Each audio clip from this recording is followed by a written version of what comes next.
Your application indexes a document into Elasticsearch and gets an ACK. So, is that document durable on disk already? Sometimes yes. Sometimes not in the way people imagine. To understand that, we need to understand the translog, one of the most important durability mechanisms in Elasticsearch. In this video, we will trace the full write path, explore durability modes, and go all the way down to the OS and hardware layer.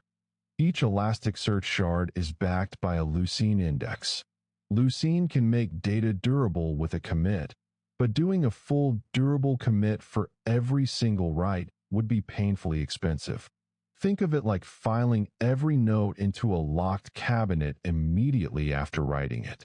Instead, you write on a notepad first and file in bulk later. That notepad is the translog, Elasticsearch's transaction log. It records every indexing operation between Lucene commits. This gives you much better write performance while preserving crash recovery. The mental model is simple. Translog equals write-ahead durability A plus recovery source between Lucene commits. Let us trace a write request step by step. Your app sends a document over HTTP. The coordinating node routes it to the correct primary shard based on the routing formula. Inside the primary shard, the operation is indexed into Lucene's in-memory structures and simultaneously appended to the translog. Then the primary forwards the operation to each replica shard. Replicas also apply the operation and append it to their own translogs. Whether the request is acknowledged back to your app depends on two things: the replication setting and the translog durability mode. In request durability mode, the ACK waits until the translog is synced on both primary and allocated replicas. In async mode, the ACK can happen before fsync. This is the critical distinction we will explore next. This is the most important operational setting for translog durability, index.translog.durability. There are two modes, request and async.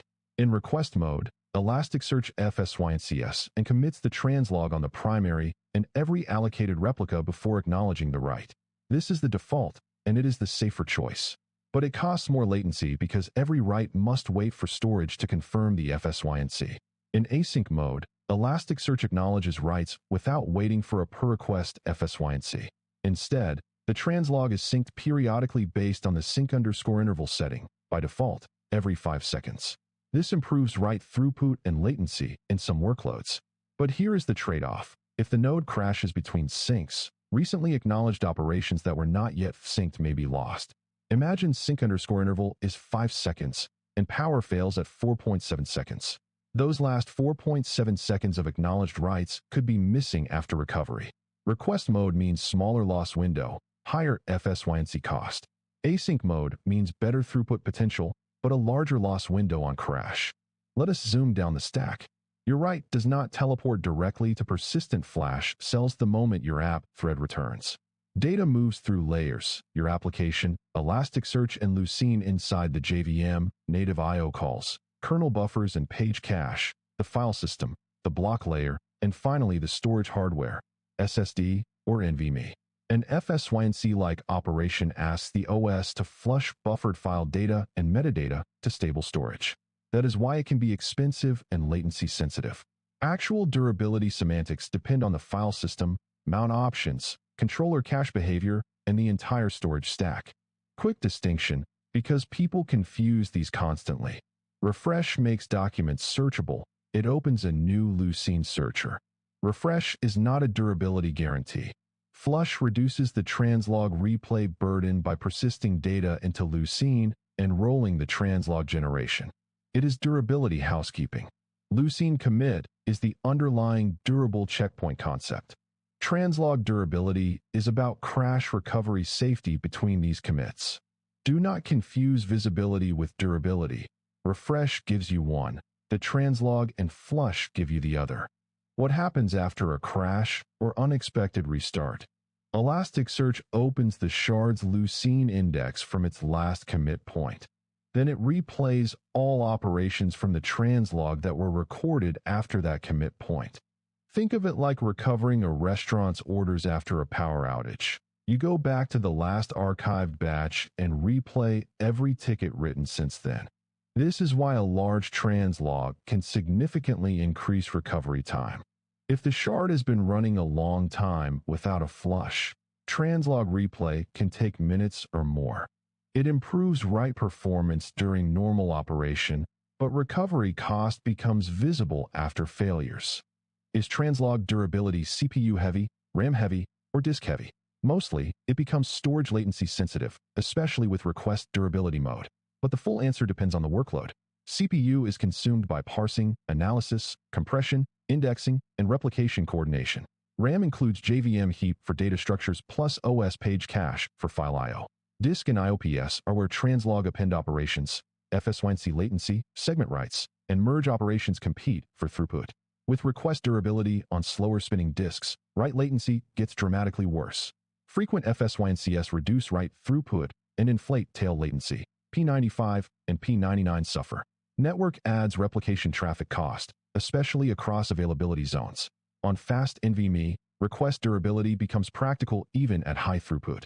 On slow storage, async mode may be the only way to achieve acceptable latency. Here are the high-value caveats teams often miss. First, do not change translog durability casually in production.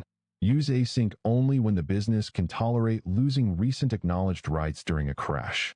Second, fast NVMe can make request durability much more practical. Storage quality directly changes write latency behavior. Third, durability tuning is not isolated. Refresh rate, flush behavior, merge pressure, shard count, and replica count all influence write performance together. Fourth, benchmark with your real mappings and analyzers. Analyzer-heavy indexing can dominate CPU even if disk is fast. Fifth, watch recovery metrics. If restart recovery is slow, translog replay duration and flush patterns may be the root cause. Core translog concepts are stable across modern Elasticsearch versions, but operational defaults and API details evolve. Always verify your exact version for translog durability setting behavior, sync interval defaults, flush heuristics, and differences between serverless versus self-managed deployments. Never copy tuning advice from old blog posts without validating against current official documentation and release notes. The principles in this video are version stable. The specific defaults and APIs, always check. Here is the mental model. The translog exists because durable Lucene commits are expensive. It protects recent operations between commits and enables replay during recovery. Request durability mode favors safety per write. Every ACKed means the translog is synced.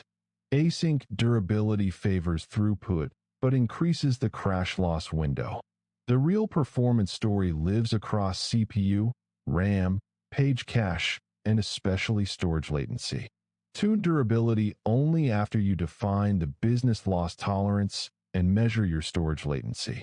Durability is a business decision expressed as a storage latency trade-off. Thanks for watching.